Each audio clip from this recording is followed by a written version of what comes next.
Hello. मी mind trainer doctor Ajit Yadav बोलते. आज धर्मनाथ बीज आहे. 20/1/2026 या दिवशी मी निवडलेला विषय आहे मनचक्षुचे सामर्थ्य व ते मिळवण्याचे उपाय. वेगळा विषय आहे. प्रथम आपण मनचक्षुचे सामर्थ्य याचा अर्थ पाहू. काही वेळेला काही ठिकाणी याचा उल्लेख व्हिज्युलायझेशन असा केलेला आहे, पण व्हिज्युलायझेशन आणि मनचक्षुचे सामर्थ्य याच्यामध्ये थोडासा फरक आहे, तो आपण समजून घेऊया. आता आपण डायरेक्ट व्याख्या करूया की मनचक्षुचे सामर्थ्य म्हणजे काय. आता आपण जेव्हा मेडिटेशन करतो किंवा शांत बसलो असतो आणि असे रिलॅक्स अवस्थेमध्ये, ध्यानावस्थेमध्ये शांत बसल्यानंतर आपण डोळे मिटले, ते डोळे मिटल्यानंतर आपल्या डोळ्यासमोर कल्पनेने एखादं मानसिक चित्र उभं राहतं. उदाहरणार्थ आपल्या मित्राचा चेहरा किंवा एखाद्या ठिकाणी आपण जाऊन आलो त्या ठिकाणचं दृश्य कल्पनेनं आपण ते मनात उभा करू शकतो. डोळे उघडायची जरूर नाही. तर हे जे चित्र आहे, हे मानसिक चित्र, ते जास्तीत जास्त स्पष्ट, ठळक, तपशीलवार आणि प्रभावी, जिवंत निर्माण करण्याची जी कला आहे त्याला मनचक्षुचे सामर्थ्य म्हणतात. ही कला आत्मसात केली की मनचक्षुचे सामर्थ्य त्याला म्हटलं जातं. सर्वसामान्यपणे कोणीही मनुष्य डोळे मिटून आपल्या डोळ्यासमोर एखादं चित्र आणू शकतो, पण हे मानसचित्र इतकं काही स्पष्ट असत नाही, ठळक असत नाही. ते येतं नाहीसं होतं, त्याचा काय प्रभाव आपल्यावर पडत नाही. पण आपण पर्पजफुली, निश्चयपूर्वक, जाणीवपूर्वक अशा प्रकारचं मानसचित्र ठळक, स्पष्ट, तपशीलवार, जिवंत आणू शकलो तर मात्र त्या मानसचित्राचा आपल्या जीवनावर फार मोठा परिणाम होतो. इतकंच नाही तर आपण आपलं जीवन बदलू शकतो, आपल्या सवयी आपण बदलू शकतो, आपलं व्यसन आपण नाही नष्ट करू शकतो, आपला स्वभावही बदलू शकतो. तर इतकं त्याच्यामध्ये सामर्थ्य आहे, पण ते ठराविक पद्धतीनं शिकून केलं पाहिजे. आता मनचक्षुचे सामर्थ्य मला समजलं. आता या सामर्थ्याचा उपयोग कसा करायचा. आता हे सांगण्यापूर्वी मी एक छोटं उदाहरण घेतो, म्हणजे तुम्हाला या स्पष्ट होईल. पहा, माझ्याकडे माझा एक मित्र आला, त्याचं नाव होतं प्रताप. त्याला सिगारेटचं व्यसन होतं. तो बोलता बोलता म्हणला, हे बघ, मला सिगारेटचं व्यसन आहे, सोडा वाटते, कारण मी कुठं तर दुष्परिणाम वाचलेले आहेत, पण काय सुटत नाही. प्रयत्न केला. मी त्याला जाणीवपूर्वक, निश्चयपूर्वक सांगितलं, हे बघ, मी सांगतो तसं तू वागलास तर तुझी ही धूम्रपानाची सवय 100% मी नष्ट करू शकतो. त्याला आनंद झाला. मग मी त्याला माझ्या रूममध्ये घेऊन गेलो, ज्या ठिकाणी मी हिप्नोटिझमचे प्रयोग करतो आहे आणि ज्या ठिकाणी मी काउन्सिलिंग किंवा समुपदेशन करतो आहे, त्या हॉलमध्ये त्याला नेऊन गेलो आणि मग त्याला सांगितलं, शांत बस. आपलं जे शरीर आहे ते खुर्चीवर रिलॅक्स अवस्थेमध्ये असू दे. सर्व शरीर त्या रिलॅक्स करायला सांगितलं, डोळे मिटायला सांगितले आणि सांगितलं की आता एक तुम्हाला मानसचित्र तयार करायचं आहे आणि ते जास्त स्पष्ट होण्यासाठी आपण पूर्वतयारी थोडी केली पाहिजे.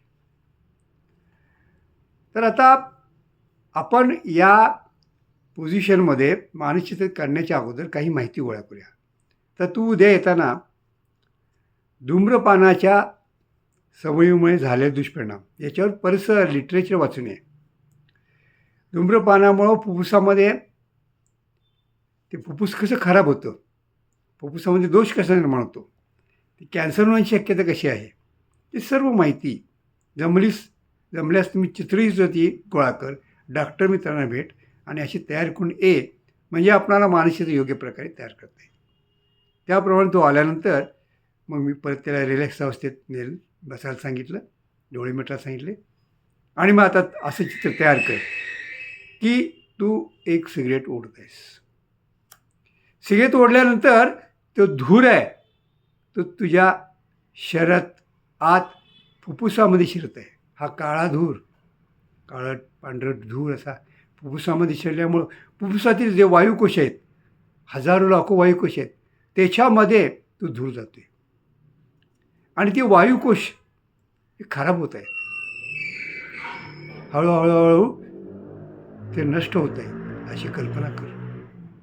अशा प्रकारे त्यानं मानसचित्र तयार केलं. थोड्या वेळानं तो डोळे उघडले, म्हणला मला चांगलं स्पष्ट चित्र तयार केलं. आता असंच विचार कर तू आणि मानसचित्र तयार कर की सिगरेटचा धूर तुझ्या शरीरात शिरल्यामुळं, फुफ्फुसात गेल्यामुळं फुफ्फुसं तुझी खराब झालेली आहे, तुला खोकला येत आहे आणि तू डॉक्टरकडं गेलेला आहेस आणि डॉक्टर तुला सल्ला देतो. मग त्याने दुसरं मानसचित्र तयार केलं की तिला खोकला येते, तो डॉक्टर गेला आणि मग डॉक्टरने त्याला सांगितलं हे पहा तुझा धूम्रपानाची सवय वाईट आहे आणि तू सिगरेट ओढल्यामुळे हा धूर जो जातो तुझ्या फुफ्फुसात तो फुफ्फुसात नुकसान करतो. हे बघ चित्र, ही फुफ्फुसं निकामी झालेली ही चित्र बघ. मी या ठिकाणी एक्सरे काढलेली चित्र आहेत खराब फुफ्फुसाची, ती बघ, हे पहा किती वाईट आहे.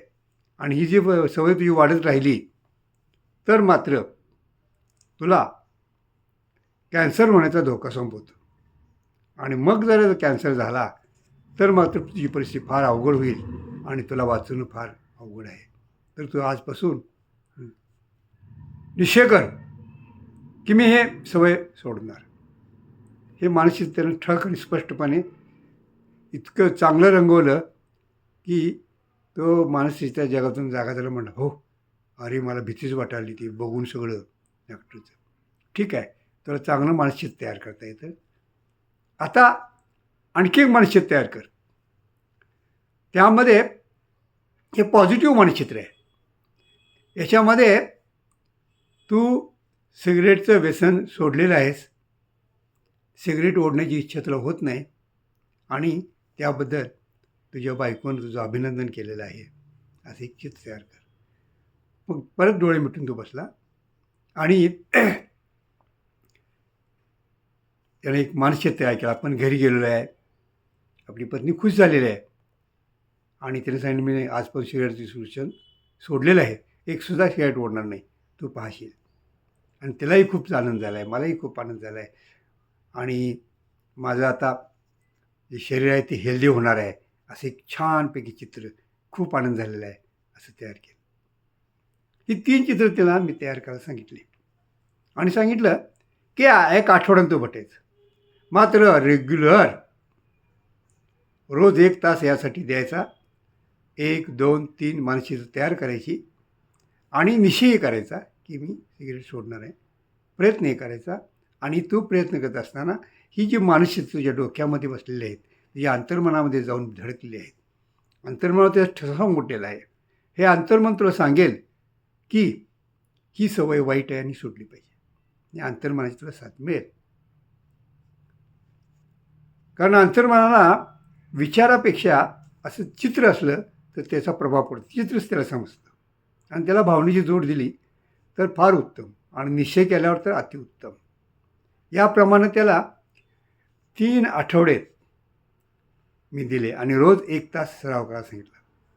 3 आठवड्यानंतर प्रताप ज्यावेळी मला भेटला तर चेहरा उत्साहवर्धक होता. तो म्हणला, सांगितल्याप्रमाणे मी रोज सराव केला आणि आता माझी सवय जवळजवळ 90% संपलेली आहे आणि मला विश्वास आहे की पुढच्या आठवड्यामध्ये माझा निश्चित तरी झाला, मी एकही सिगरेट ओढणार नाही. परत आठवडाभर त्यानं प्रयत्न केल्यानंतर त्याचं सिगरेटचं व्यसन नष्ट झालं. तो खूप आनंदित झाला. आता ही गोष्ट वाटायला सोपी आहे परंतु फारच प्रभावी आहे, कारण अशा प्रकारे आपली सवय, वाईट सवय बदलता येते. अशा अनेक लोकांनी याचा फायदा घेतलेला आहे. केवळ मानसचित्र तयार करून, ह्याला म्हणतो आपण मनचक्षूच्या सहाय्यानं मानसचित्र तयार करणे आणि मनचक्षू सामर्थ्य वाढवणे आणि मग आपला स्वभाव बदलता येतो, आपला आत्मविश्वास वाढवता येतो. असे अनेक फायदे तिचे आहेत. आता कसा फायदा करण्यासाठी आणखी एक छोटं उदाहरण घेऊया आपण. शीला काकू ह्या आणि एकदम कडक शिस्तीच्या होत्या. तिची मुलं मात्र त्या मानानं शिस्तीची नव्हती. मग ते व्यवस्थित वागायची, त्याला काय आवडायचं नाही ते. आणि ती काय जरी जरा चुकलं तर ती फडफड भांडायची मुलांच्या बरोबर. आणि मुलांच्या आणि त्याच्यामध्ये एक प्रकारचा वैरभाव उत्पन्न झाला होता. त्यालाही समजा नाही मुलं ह्यांना वळण कसं लावायचं. आणि दुसरी गोष्ट अशी व्हायला तिचा रागाचा पडा वरती चढला आला आणि तिलाच मनस्ताप व्हायला लागला जास्त. अशी व्यक्ती माझ्याकडे आल्यानंतर मी त्यांना सांगितलं की असे तुम्ही चित्र तयार करा, तुमच्या सोयी कुठल्या कुठल्या मुलं ऐकत नाही ते सांगा. मग सांगितलं तर फॉर एक्झाम्पल तिने सांगितलं की टूथपेस्ट लावली, ते टूथपेस्टचं टोपण उघडं आहे तसं ठेवलेलं आहे. कपडे धुवायचे बादलीत टाका म्हटला तर फेकतात, एक बाहेर पडलेला आहे, एक बादलीत आहे. पुस्तक व्यवस्थित ठेवा म्हटलं तर इसकून टाकलेले असतात बाहेर पैशी. ठीक आहे, आता तुम्ही तुमच्या मनामध्ये मानसचित्र तयार करायचं आहे. त्या मॅडमने बसा सांगितलं, डोळे मिटा, सर्व शरीर शिथिल करा आणि त्याच्यानंतर तुम्ही असं चित्र तयार करा की तुमचा मुलगा जो आहे तो ब्रश करून आलेला आहे आणि ते ब्रश करण्यासाठी टूथपेस्ट घेतली होती, त्याचं टोपण तिने उघडंच ठेवलेलं आहे, ती काय बंद केलेलं नाही. आणि हे सगळं व्हायल्यानंतर तुम्ही त्याच्यावर रागवत नाही, शांतपणे जाता, ते टोपण त्याला बसवता, टूथपेस्ट वेगच्या वेळी ठेवता, ब्रश योग्य जागी ठेवता. दुसरं मानसचित्र, तुमचा मुलगा आंघोळ करून आलेला आहे, कपडे व्यवस्थित बादलीत ठेवायची, शावीची तिची इकडची पडलेली आहे. तुम्ही आज जाता बघता, तुम्हाला राग येतो पण आवडतं, तुम्ही राग काहीही न बोलता मुलाला शांतपणे ती कपडे उचलून बादलीत ठेवता. तिसरी गोष्ट, मुलगा हायस्कूलमधून आल्यानंतर आपलं दप्तर विस्कळीत टाकतोय, इकडे तिकडे पुस्तकं पडले आहेत, वह्या पडल्या आहेत, काय नाही, आणि आपला खेळायला जातो. तुम्ही येता तर रागवत नाही, सर्व पुस्तकं व्यवस्थित रचून ठेवता, त्याच्या ज्या जागेवर ठेवता, पेन व्यवस्थित ठेवता, टेबल व्यवस्थित लावून ठेवता, शांतपणे न रागवता. मग मुलगा येतो आणि ते पाहतो, ग बसतो. अशा तऱ्हेचं मानसचित्र तुम्ही रंगवा. तर ते त्यांनी रंगवलं अगदी स्पष्टपणे. कसं स्पष्ट करायचं ते मी पुढे सांगणार आहे. आणि 1 महिन्यानंतर त्या आल्या आणि त्यांचा चेहरा हसरा होता. सर, तुम्ही सांगितलं, मी काम केलं आणि फरक पडला. मुलं आता पहिल्यापेक्षा खूप शिस्तीनं वागतात, मला यात फारसं रागवावं लागत नाही. आणि मुख्य म्हणजे माझ्या स्वभावात फरक पडला. माझी तळपायाच्या मस्तकाला जायची काय उलटं सुलटं दिसलं की, बेशिस्त दिसलं की, आता त्याच्यावरही माझं कंट्रोल आहे. मी 2 गोष्टी एका दगडात 2 पक्षी झाल्या मारले मी. एक मुलानं शिस्त लावली आणि माझा रागीट स्वभाव हा सौम्य केला. तर अशा पद्धतीनं अनेक उदाहरणं म्हणजे सांगता येतील काउन्सिलिंगने झालेली गोष्टी. तर तुम्ही म्हणाले काय कसं मानसचित्र तयार करायचं, ठळक स्पष्ट जिवंत असं म्हणतात तुम्ही. तर काही प्रयोग आपल्याला त्यासाठी करावे लागतील. आता पहिला प्रयोग जो आहे तो सोपा आहे. आपण डोळे मिटून बसायचं. डोळे मिटून बसल्यानंतर आपण काय करायचं, आपण आपल्या डोळ्यासमोर एक पुस्तक आणायचं की जे पुस्तक आपण थोड्या वेळापूर्वी बघितलेलं आहे. तपशीलवार ते डोळ्यासमोर आणायचा प्रयत्न करायचा. त्याचं मुखपृष्ठ, त्याची ठेवण, त्याच्यावर काय लिहिलं आहे वगैरे. सुरुवातीला तुम्हाला नाही जमलं तर डोळे परत उघडायचे, परत ते पुस्तक बघा, काळजीपूर्वक बघा. आता ठरवा की हे चित्र तसं तसं माझ्या डोळ्यासमोर यायला पाहिजे. मग त्याचा आकार, बांधणी, स्पर्श करून कसं दिसतंय, चित्र, त्याच्यावर मुखपृष्ठ कसं आहे, वर काढलेले खाली काढलेले कोपऱ्यात काय आहे रंग, परत डोळे मिटा. परत अशा प्रकारचं मानसचित्र तुम्ही तयार करा. असं चित्र जे आहे ते स्पष्ट होऊपर्यंत आणि तसं तसं पुस्तक दिसलं पाहिजे, हा प्रयोग करायचा. आणि ज्यावेळी तुम्हाला तसं तसं स्पष्ट दिसेल त्यावेळी तुम्ही म्हणा की आता मला ही कला जरा जरा येऊ लागली आहे. आता दुसरा एक प्रयोग करा. आता डोळे मिटून तुमच्यासमोर एक फळा आहे आणि त्या फळ्यावरती तुम्ही खडून लिहिताय, अशा प्रकारे ते चित्र तयार करा. आता तुम्ही खडू घेतला, फळ्यावर लिहिलं ए, ते पुसून टाकलं, नंतर लिहिलं बी, असं झेडपर्यंत लिहित आहे. हे चित्र अतिशय स्पष्ट करण्याचा प्रयत्न करा. तसं तसं दिसायला पाहिजे. खरोखर फळा आपण काढतोय असं जिवंतपणा सराव करायचा. हा प्रयोग दुसरा झाला. आता तिसरा जो प्रयोग आहे तो आहे प्रकाशाच्या बाबतीत.